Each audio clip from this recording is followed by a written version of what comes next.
ทั้งนั้นแน่มาพี่ดิดู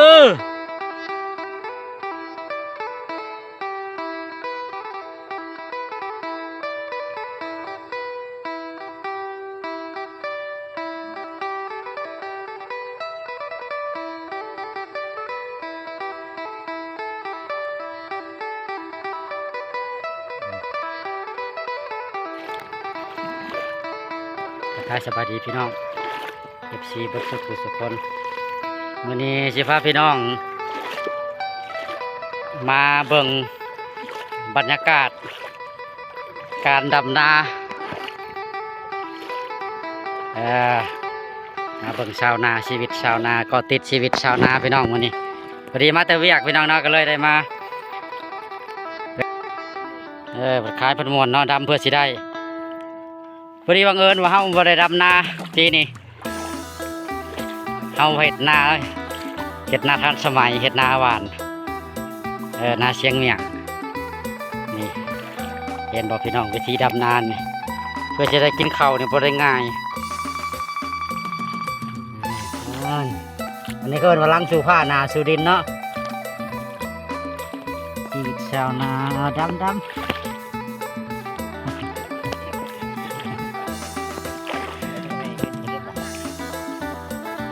มีบอาชวานี่ชาวนา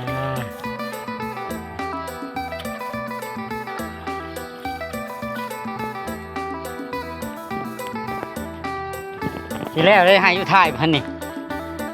ให้อยู่ท้ายได้นี่เนาะช่วงขี้งามเบิ่งน้ำนี่เบิ่งขี้ดินนี่เนาะดำปื้อๆเฮ้ยก็อย่าดำทีไรกล้าเพิ่นนี่เนาะเข็มค่ะกะเลยกล้าหวานทีโพดเบิ่งเด้อพี่น้องดำนากองก้น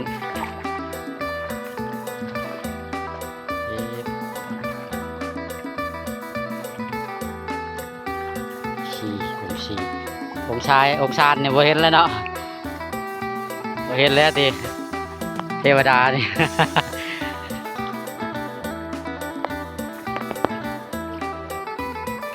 เทวดาได้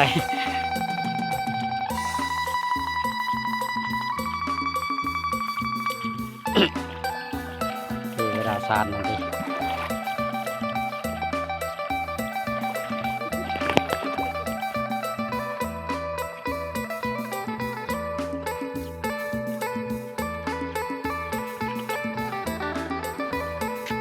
พี่น้องมาเลาะทงน้ำวันนี้พี่น้องเนาะดีเขามาแต่เวียกมาแต่ส่งลูกโรงเรียนแล้วก็เลยกายทางก็เลยมาแม่รถดำนาพี่น้องเนาะเบิ่งบรรยากาศทงไห้ทงนาพี่น้องเอ้ยชีวิตชาวนาเพื่อจะได้กินข้าวก็ง่ายโอ้ยังไห้เดียวนี่บ่มันนี่ให้เดียวนี่บ่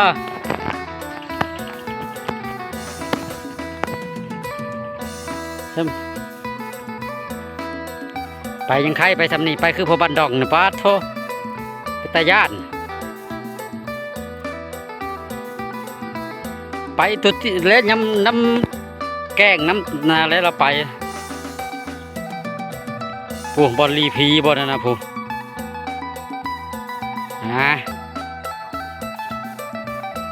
ไปแบบบอลเสี่ยงๆนะโ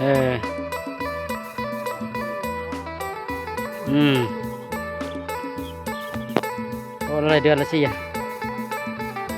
เดือนละ4,000 เหรียญ5,000 เหรียญเข้าไปแล้วเว้ย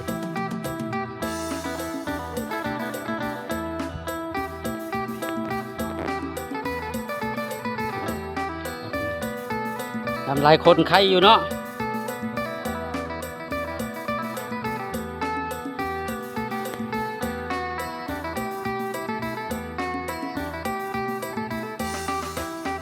น้ำเรือติได้ยินข่าวว่าเรือบ่ว่าเพื่อนว่าได้ยินข่าวว่าเรือนี่ก้อยตำกันหมดแล้วผู้จักคอนี่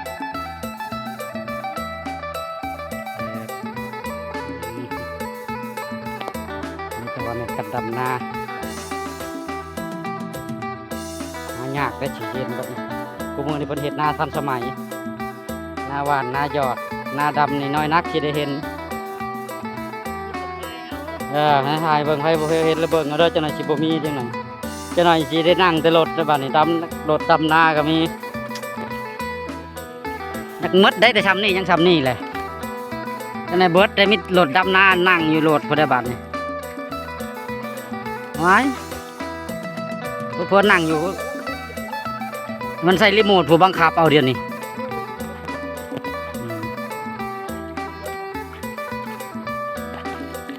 ใส่รถใส่รีโมทบังคับเอารถผู้มูลว่านพุ้ยก็ยังใส่ยนต์หวานรถ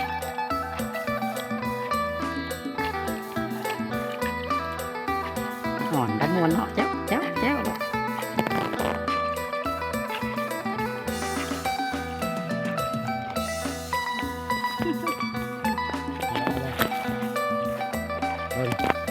ขากล้องไปถือมา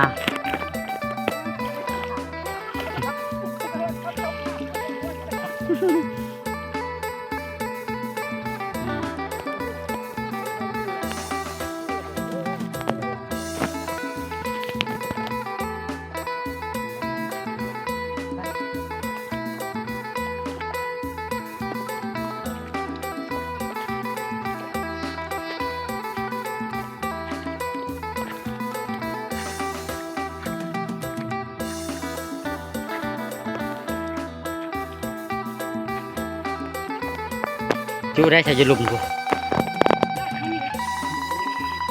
นะบอเจ๊กับยอมใช้ซะ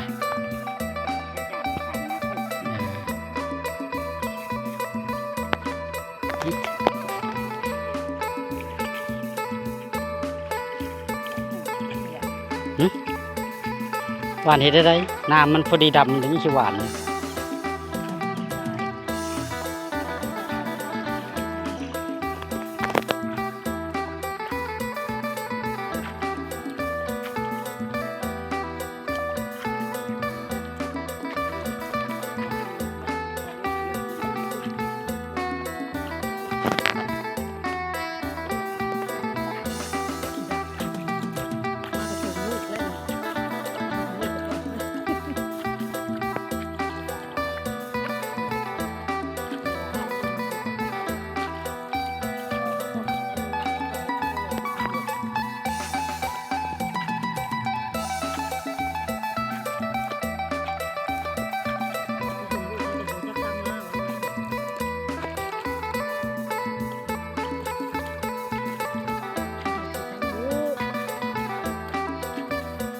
ไปเมืองไทยเลยแบบเปิดอยู่เมืองไทยตั้งค่าอยู่เมืองไทย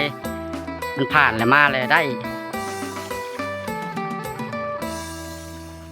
มันบ่อนุญาตลาวเนี่ยฮันฮักอนุญาตแต่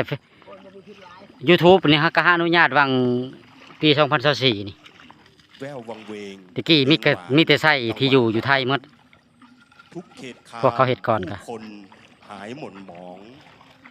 ประเทศลาวนี่มันจักบ่ได้สารศิลป์ทินลำพองเฮ็ดบ่ต่างประเทศนะเขาเฮ็ดสุขครอบครองหทัยเปี่ยมงามเยี่ยมยนต์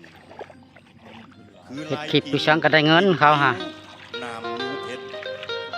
ทองใสเด็ดลายประดับทับถนนเป็นเงินหมดทุกเส้นสายทุกช่องทางวิมานบนลาวเฮานี่ยากละ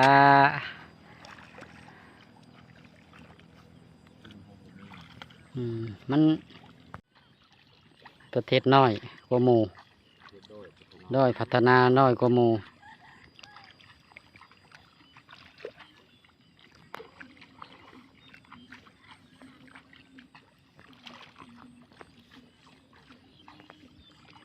นี่เดี๋ยวไปน้อง